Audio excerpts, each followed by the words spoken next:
এবার ঢাকা বিশ্ববিদ্যালয়ের শিক্ষকদের বেধড়ক পেটালেন কোটা বিরোধী আন্দোলনকারীরা। আহত হয়েছেন সহকারী প্রক্টর ডক্টর আব্দুল মুহিত, এছাড়াও ডক্টর হাসান ফারুক, ডক্টর ফারজানা এবং ডক্টর ইমামুল হক। আমরা এই সব পরিস্থিতি নিয়ে কথা বলবো। আমাদের সাথে এখন সরাসরি যুক্ত হচ্ছেন সিনিয়র সাংবাদিক অজয় দাশগুপ্ত। অজয় দাশগুপ্তকে আমরা স্বাগত জানাই এবং সেই সাথে আমাদের সহকর্মীরা বিভিন্ন জায়গা থেকে যুক্ত আছেন। বিকাশ বিশ্বাস আছেন কমলাপুর থেকে, চানখারপুল এলাকায় আছেন মাসুদুর রহমান এবং ঢাকা বিশ্ববিদ্যালয় থেকে আমরা ফারহানা জুথিকে সংযুক্ত করছি। শুরুতে অজয় দাশগুপ্ত, আপনার কাছে আসি। খুব সংক্ষেপে যদি বলেন, আজকে সারাদিন যে পরিস্থিতি আপনি দেখেছেন, পরিস্থিতি আসলে কোন দিকে যাচ্ছে বলে আপনি মনে করেন? যদি সংক্ষেপে একটু শুনে নেই আপনার কাছে। যা দেখা টেলিভিশন পর্দায় কিংবা নানা সূত্রে শোনা ঢাকা এবং ঢাকার বাইরে, তাতে কিন্তু মনে হয় যে গত কয়েকদিনে ধরেন 10 দিন 10-12 এরকম সময় আন্দোলনটা প্রথম দিকে কিন্তু যারা আন্দোলনে সক্রিয় বলছে তারা কিন্তু শান্তিপূর্ণ রাখার একটা চেষ্টা দৃশ্যমান ছিল। সরকারের দিক থেকে কোনো হস্তক্ষেপ করা হয়নি। এমনকি প্রায় বঙ্গভবন আমি কখনো এরকম দেখিনি আর কি। আমি তো 1968 সাল থেকে ঢাকায় 69-এ বড় আন্দোলন করেছি, যে বঙ্গভবন তখন গভর্নর হাউস বা লাট ভবন বলতো, বা এত কাছে বিক্ষোভকারীদের চলে যেতে দিয়েছে পুলিশের ব্যারিকেড ভেঙে, এরকম ঘটনা কিন্তু অতীতে ঘটেনি আর কি। সরকারও সেই দিক থেকে যথেষ্ট সহনশীলতার পরিচয় দিয়েছে এবং তারা আদালতের প্রক্রিয়াগুলো অনুসরণ করছে। এই ঘটনাগুলো শুরু কিন্তু হাইকোর্টের একটি সিদ্ধান্ত থেকে, সেইটার বিরুদ্ধেও কিন্তু সরকার আপিল বিভাগে আপিল করেছে এবং আপিল বিভাগও নানাভাবে এটা যুক্ত হয়েছে, তারা সবার কথা শুনতে চেয়েছে। কিন্তু আজকে 16 জুলাই মনে হচ্ছে যে একটা আন্দোলনে যারা রাজপথে, তারা কিন্তু অরাজকতার একটা ধারা আমরা দেখছি। আপনি আন্দোলনের প্রসঙ্গ বলেছেন অজয় দাশগুপ্ত, ধন্যবাদ। আপনি একটু আমাদের সাথে থাকুন। আমাদের সহকর্মীরা আছেন শহরের বিভিন্ন পয়েন্টে, তাদের কাছ থেকে একটু সরাসরি জেনে নেই। মাসুদুর রহমানকে আমরা দেখছি চানখারপুলে, ঢাকা মেডিকেল কলেজের একটি পাশে। মাসুদ, একটু জানাবেন যে সেখানকার পরিস্থিতি কি, এবং আপনি সকাল থেকেই বিভিন্ন পয়েন্টে ঘুরেছেন, সংক্ষেপে সেটিও জেনে নেব।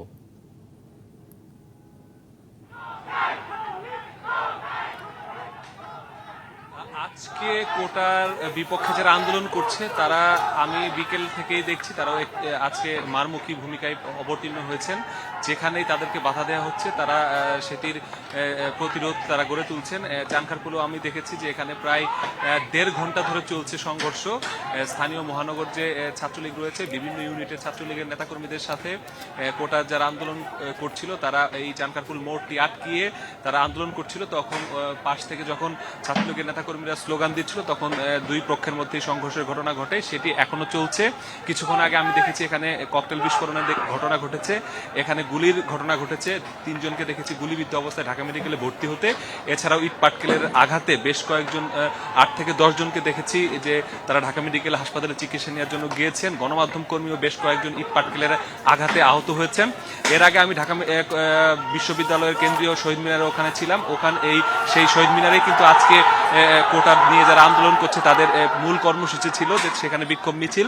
তারা বিভিন্ন জায়গা থেকে বিক্ষোভ মিছিল করে বিভিন্ন হলের থেকে বিক্ষোভ মিছিল নিয়ে শহীদ মিনারে এসে জড়ো হয়েছে। তখন সেখানে সহকারী প্রক্টরের নেতৃত্বে একটি দল সেখানে এসেছিল। গতকালকেও যখন শহীদুল্লাহ হলে আন্দোলন করছিল শিক্ষার্থীরা, তখনও সেই সহকারী প্রক্টর মুহিত সেখানে এসেছিলেন। এসে তাদেরকে হলে রুমে ফিরে যাওয়ার আহ্বান জানিয়েছিলেন। আজকেও তারা এখানে এসে জাস্ট খবরাখবর নিতে এসেছিলেন। এরই এক পর্যায়ে তাদের সাথে হাতাহাতি হয়। পরবর্তীতে তার উপর কোটার যারা আন্দোলন করছিলেন তার উপর চড়া হয় এবং তাকে মারধর করা হয়। আমরা দেখেছিলাম সেখানে তিনি জ্ঞান হারিয়ে রিকশায় করে তাকে হাসপাতালে ভর্তি করা হয়েছিল। তার সাথে অন্যান্য যারা ছিল তারাও তাদের মারধরের শিকার হন। এবং পরবর্তীতে আমরা দেখেছি যে সেই দিক দিয়ে যারাই আসলে যাচ্ছিল বহিরাগত বা যাদেরকে ছাত্রলীগ কর্মী তাদের চিনতে পারছিল তাদেরকে তারা মারধর করছিল। এবং তাদের প্রত্যেকেরই একটি বক্তব্য ছিল যে গতকাল তাদের শান্তিপূর্ণ আন্দোলনে ছাত্রলীগের নেতাকর্মীরা বর্বরোচিত হামলা করেছে, এরকম অভিযোগ তাদের।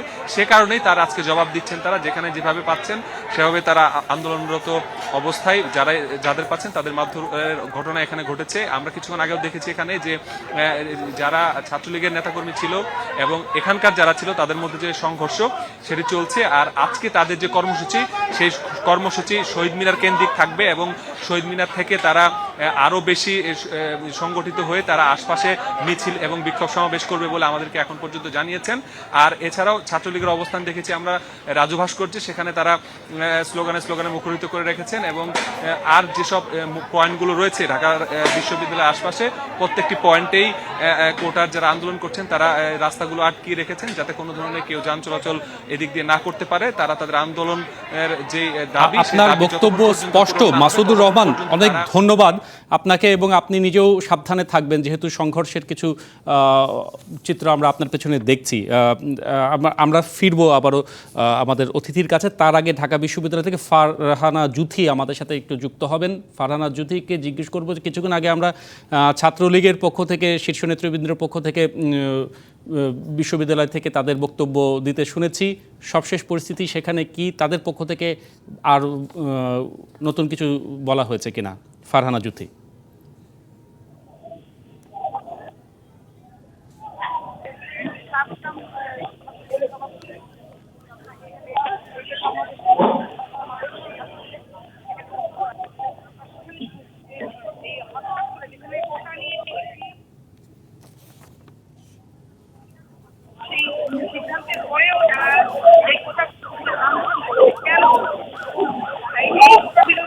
আন্দোলনকারীরা তাদের স্থানীয় সাধারণ শিক্ষার্থীদেরকে নিয়ে দেশে একটি অস্থিতিশীল পরিবেশ করতে চাচ্ছে, বিস্তারিত নিয়ে তিনি কথা বলেছেন তার বন্ধুরাতে।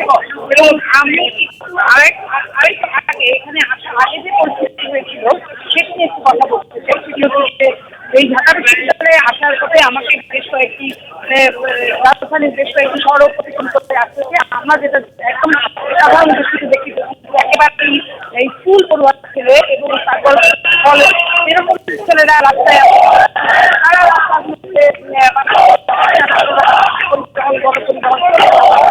আমরা কয়েকজন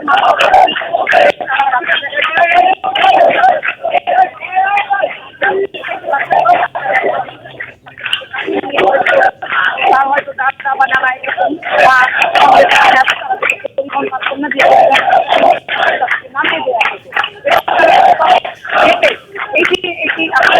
আবহাওয়াটাও বেশ গরম। এই রাজধানীতে একটি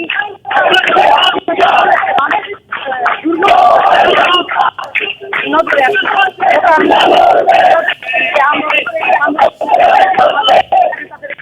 অবস্থানে আমরা অন্যান্য মাধ্যমে জানতে পারছি আগে ছাত্রলীগের নেতাকর্মীকে আহত করা হয়েছে। বিভিন্ন কলেজের তারা এখান থেকে আমরা ঢাকা বিশ্ববিদ্যালয়ের রাজু ভাস্কর্যের সামনে থেকে ফারহানা জুথির বক্তব্য শুনছিলাম। তিনি ছবি দেখাচ্ছিলেন, সেখানে ছাত্রলীগের একটি জটলা রয়েছে সেটি দেখছিলাম। আমি আবারও অজয় দাশগুপ্ত আপনার কাছে ফিরে আসতে চাই। আমরা দেখেছি যে ঢাকার বাইরেও সারা দেশ জুড়ে একই পরিস্থিতি, 2 জন ছাত্রসহ 4 জন নিহতের ঘটনা আমরা গণমাধ্যমে দেখছি। এই অনাকাঙ্ক্ষিত ঘটনাগুলো এড়ানো সম্ভব ছিল কি না? এই ঘটনা তো বেশ কয়েকদিন ধরে ঘটছে, আজকে এসে যে বিষয়গুলো ঘটলো, অজয় দাশগুপ্ত আপনার অভিজ্ঞতা কি বলে? শিক্ষার্থীরা যে আন্দোলনে যারা আছে আর কি, তারা যে প্রতিশ্রুতি বা অঙ্গীকার দিয়েছিল বা যে ধরনের আচরণ করছিল প্রথম দিকে, সেখান থেকে সম্ভবত তারা সরে এসেছে। তারা ধরেন আজকের দিনে তাদের কর্মসূচি ছিল কিন্তু যে ক্যাম্পাসে বিক্ষোভ করবে, অর্থাৎ 2 দিন ক্যাম্পাস। সেটা এমন ঢাকা বিশ্ববিদ্যালয়ের ভেতরটা যদি ধরি যে হলের মধ্যে বা কলা ভবনে কিংবা কার্জন হলের ভেতরে, সেটা এক জিনিস, কিন্তু সেটা দেখা যাচ্ছে যে রাজপথে। আরেকটা হচ্ছে যে বেসরকারি বিশ্ববিদ্যালয় কিংবা কলেজগুলো তারাও যুক্ত হয়েছে এবং সেটা পুরোটাই কিন্তু রাজপথে। আবার আন্দোলনকে যেহেতু একটি পপুলার আন্দোলন আমরা বলতে পারি, অনেক ছাত্রছাত্রী বুঝে হোক না বুঝে হোক, বিভ্রান্ত হয়ে হোক বা প্ররোচনায় হোক কিংবা আন্তরিকভাবেই হোক, তারা পথে আছে। এখন রাজনৈতিক প্রতিপক্ষ যারা আওয়ামী লীগ সরকারের, তারা এই সুযোগটা নিচ্ছে এবং তারা কিন্তু বলা যায় যে নিজেদের কর্মীদেরও মাঠে নামার জন্য উস্কানি দিচ্ছে। সেই কারণে এই যে বগুড়ায় বঙ্গবন্ধু মুরাল ভাঙচুর করেছে, কিংবা ঢাকার ফার্মগেট এলাকায় মেট্রো রেল স্টেশনে হামলা করেছে, গত 1.5 বছরে কিন্তু মেট্রো রেলকে বা এই যে 2 বছরের বেশি হয়ে গেল পদ্মা সেতু, এই পথটাকে একেবারে যে কোনো ধরনের ধ্বংসাত্মক বা অরাজকতা এর থেকে বাইরে রাখার একটা প্রবণতা আমাদের সমাজে ছিল। কিন্তু এখন সরকারের জন্য সম্ভবত কঠিন হয়ে যাবে যে এই পরিস্থিতিটা যখন ধরেন আগুন দিচ্ছে নানান জায়গায়, রাজশাহীতে একটি ছাত্রাবাসে অগ্নিসংযোগ করা হয়েছে, ঢাকার অনেক জায়গায় ধরেন রেল পথ, গুরুত্বপূর্ণ পথ, বিরোধীরা তো আজকে অবরোধ ডাকেনি, আজকে হরতাল বা এই ধরনের কর্মসূচিও তাদের নেই, কিন্তু তাহলে কেন রেল লাইন বন্ধ করে রাখবে? আপনি অজয় দাশগুপ্ত, আপনি রেল লাইন অবরোধের কথা বললেন, বিভিন্ন সড়ক অবরোধের কথা তো আমরা দেখছি এবং দেখাচ্ছি গণমাধ্যমে। আমাদের আরেকজন সহকর্মী আছেন কমলাপুরে, বিকাশ বিশ্বাস, আমরা একটু যদি তার কাছে যাই। একটি জনভোগান্তিও ঘটছে এই আন্দোলনকে কেন্দ্র করে। বিকাশ, কি জানাবেন যে কমলাপুরের চিত্রটি কি, সেইখানে যারা রেল যাত্রী হিসেবে এসেছিলেন তাদের পরিস্থিতি কি, সবকিছু মিলে আপনার কাছ থেকে শুনবো। বিকাশ।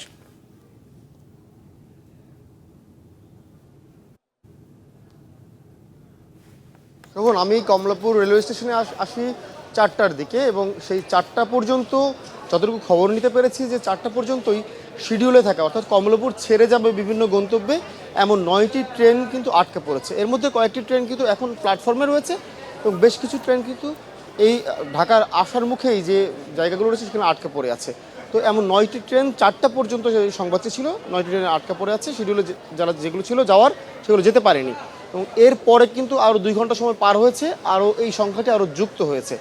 যে কারণে সঙ্গত কারণেই এই কমলাপুরে যে 7টি প্ল্যাটফর্ম রয়েছে, এই 7টি প্ল্যাটফর্মে কয়েক হাজার রেলযাত্রী রয়েছেন যারা বিভিন্ন গন্তব্যে যাওয়ার উদ্দেশ্যে কমলাপুরে এসেছিলেন, তারা এখানে আটকা পড়েছেন বলছে এই কারণেই যে আসলে তারা টিকিট কেটে রেখেছেন এবং সেই অনেকেই আছেন যে আসলে তারা যে ভিন্ন কোনো মাধ্যমে যাবেন সেটিরও কিন্তু উপায় নেই, কারণ এই কমলাপুরে আসার মুখেই যে সড়কগুলো রয়েছে সেগুলো কিন্তু বন্ধ করে দিয়ে রেখেছে আন্দোলনকারীরা। যে কারণে একরকম আটকা পড়ে আছেন এই কমলাপুর রেলওয়ে স্টেশনে যাত্রীরা, একরকম ভোগান্তির শেষ নেই। আমি যখন কথা বলছিলাম তাদের সঙ্গে, তারা বলছিলেন যে কেউ 6 ঘন্টা, কেউ 4 ঘন্টা ধরে এই কমলাপুরে অপেক্ষা করে আছেন এবং কখন সেই অপেক্ষা শেষ হবে, এই ভোগান্তির কখন শেষ হবে সেটি তাদের অজানা। কারণ যেহেতু এখন পর্যন্ত রেল লাইনটি ক্লিয়ার করা হয়নি, রেল যেগুলো আটকা পড়েছিল সেগুলো এখনও রেল স্টেশনে এসে পৌঁছায়নি, সে কারণে আসলে এই ভোগান্তির কখন শেষ হবে সেটিও একরকম অজানা। এবং তারা বারবারই বলছেন যে আসলে এই 6 ঘন্টা ধরে যারা যে অপেক্ষা করছেন তার জন্য যারা একেবারেই তরুণরা রয়েছেন বা যুবকরা রয়েছেন তাদের হয়তো খুব একটা কষ্ট হচ্ছে না, কিন্তু শিশুর যারা রয়েছেন, নারী যারা রয়েছেন, বৃদ্ধ যারা রয়েছেন, বয়স্করা যারা রয়েছেন, প্রবীণরা, তাদের কিন্তু একটা সীমাহীন ভোগান্তির মধ্যে পড়তে হয়েছে।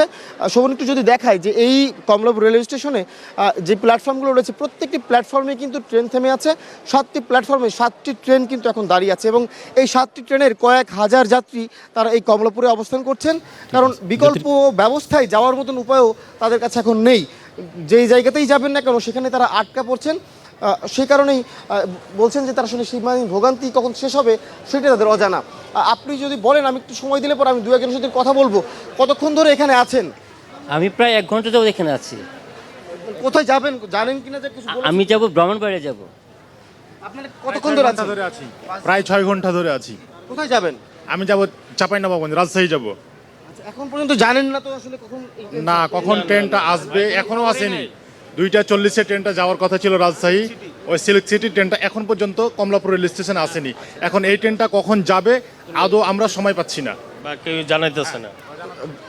এইরকম কিন্তু আসলে হাজার হাজার যাত্রী এখানে অপেক্ষা করছেন এবং এই ভোগান্তি কখন শেষ হবে সেই অপেক্ষাতে তারা আসলে রয়েছেন।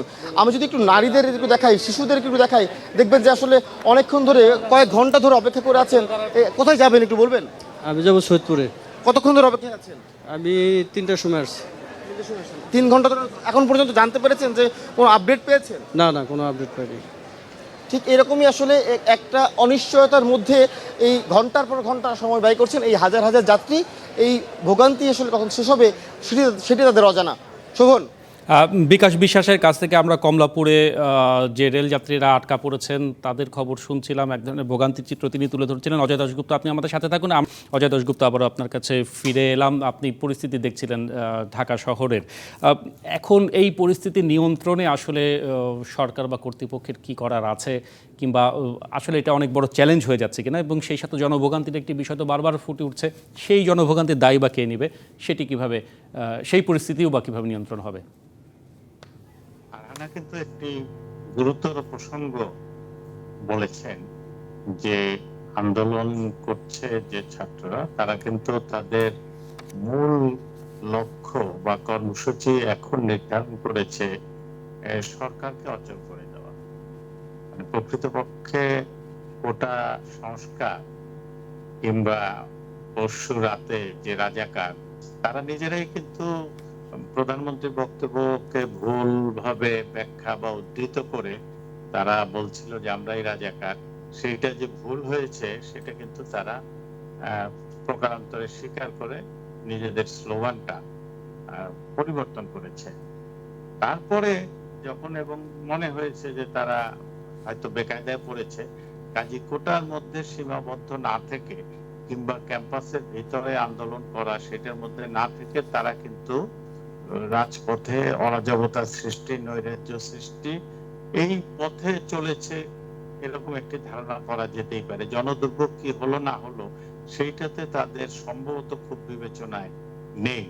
এই অবস্থায় সরকারের জন্য পরিস্থিতিটা কিন্তু কঠিন হবে। সরকার কিন্তু এখনো দেখেন কোথাও আইন শৃঙ্খলা বাহিনী মানে আপনাদের রিপোর্ট গুলোই বলা হচ্ছিল যে খুব সক্রিয় দেখা যাচ্ছে না। হ্যাঁ, ছাত্রলীগ বিভিন্ন জায়গায় সমাবেশ আছে, কিন্তু এখন আমরা চাইবো না যে ছাত্রলীগ বা তাদের বিরোধী কিছু ছাত্র দুই পক্ষে সহিংসতা হোক, সংঘাত হোক। অনেক জায়গায় কিন্তু গুলিবিদ্ধ এমনকি হয়েছে, লাঠি বা ইটের আঘাত প্রাপ্ত সেগুলো তো আছে, গুলিবিদ্ধ হয়েছে বা টিয়ার গ্যাস কোথাও কোথাও আমরা শুনছি। সেই রকমটা আমরা কিন্তু কোনোভাবে কাম্য হবে না। ছাত্রলীগের নেতৃত্ব, তারা তাদের সংগঠিত নেতৃত্ব, কিন্তু কোটার আন্দোলনের যারা নেতৃত্ব তারা অনেকটা স্বতঃস্ফূর্ত, যারা এটার পিছনে আছে। শোনা যায় যে কেউ ছাত্র শিবির করে। আবার অতীতে আমরা 2018 সালে দেখেছি কিন্তু নুরুল হক নুর বা এরা যারা আন্দোলন করেছে তাদের পরিণতি কিন্তু গত 5 বছরে খুব শুভ হয়নি। তারা নানান রকমের চাঁদাবাজি, সন্ত্রাসে যুক্ত হয়ে পড়ছে, মানে নানান রকমের সাবোটাইজমূলক কাজও করছে, এবং সেটা তাদের সহকর্মীরাই অভিযোগ করছেন। এখন এই যে এখন যারা আন্দোলন করছে তারা কিন্তু কোনো নেতৃত্ব, সরকার যার সঙ্গে ডায়লগ করতে পারে বা ছাত্র সংগঠনগুলোকে ডাকতে পারে। অনেক সময় অতীতে আমরা দেখেছি যে কোনো জরুরি পরিস্থিতি হলে বা আন্দোলনের ছাত্র সংগঠনকে ডাকবে, এখানে কিন্তু সেরকম অবস্থাও নাই।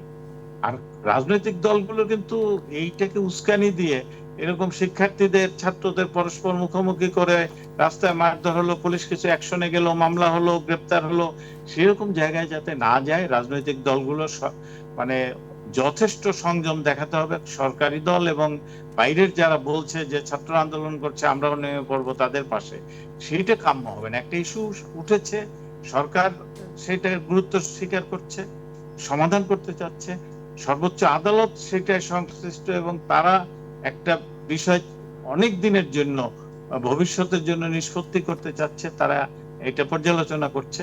আমরা আশা করব যে ছাত্ররা যারা আন্দোলনে আছে, উস্কানিমূলক কথা কিন্তু নানাভাবে হয়। যেমন আমি এই সামাজিক মাধ্যমেই দেখছিলাম যে ছাত্রলীগের নেতা কর্মীদের যখন ক্লাস চালু হবে, এখন কিন্তু শিক্ষা কার্যক্রম বন্ধ, মেধার কথা বলা হচ্ছে, কিন্তু ক্ষতি হচ্ছে মেধারই সবচেয়ে বেশি। একজন শিক্ষক প্রক্টোরিয়াল বডি, তাকে মারধর করা হয়েছে, এবং সেই সাথে সামাজিক যোগাযোগ মাধ্যমে অনেক গুজবও কিন্তু ছড়াচ্ছে একই সাথে। অজয় দাশগুপ্ত, আলোচনার মাধ্যমে সমাধান। হ্যাঁ, জি, অনেক অনেক অনেক ধন্যবাদ আমাদেরকে সময় দেওয়ার জন্য অজয় দাশগুপ্ত, আপনাকে।